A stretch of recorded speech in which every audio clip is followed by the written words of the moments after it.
Hello everyone, welcome to my YouTube channel. Today I am going to talk about on how to organize your data room for due diligence. Due diligence is the process of investigating a company financials and legal health before entering into a business transaction such as an acquisition or merger. Data rooms are commonly used in a due diligence as they provide a number of benefits including security. Data rooms use the latest security technologies to protect confidential data from unauthorized access. Then convenience, data rooms allow users to access documents from anywhere in the world with an internet connection. Efficiency, data rooms streamline the due diligence process by making it easy to organize and share documents. Then transparency, data rooms provides real-time visibility into who is viewing documents and when. By following these tips, you can ensure that your data room is well organized and easy to navigate for due diligence participants. Create a data organization plan before you start uploading documents to your data room. It is important to create a data organization plan. This will help you to ensure that all of the documents are organized in a logical way and easy to find. When creating your data organization plan, consider the following factors: the types of the document that you will be uploading to the data room, the audience for the data room, the due diligence process that will be followed. Once you have created a data organization plan, you can start to create folders, subfolders in your data room, and be sure to give each folder and subfolder a descriptive name so that due diligence participant can easily find the information they need.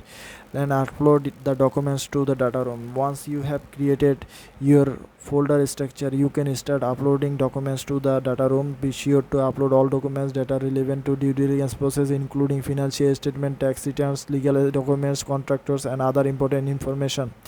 When uploading documents, be sure to name them in a descriptive way, organize them into appropriate folders. You may also want to consider creating a table of contents for your data room to help due diligence participants find the information they need and quickly and easily. Set permissions.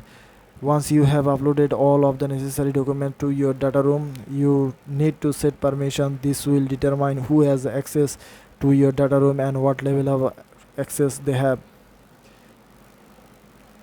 And when setting permission, and consider the following factors: the role of due diligence participant, potential buyer, investor, lenders, the types of documents each due diligence participant needs to access. You may also want to consider the setting expiration date for user access to the data room. This will help to protect your confidential information after the due diligence process is complete.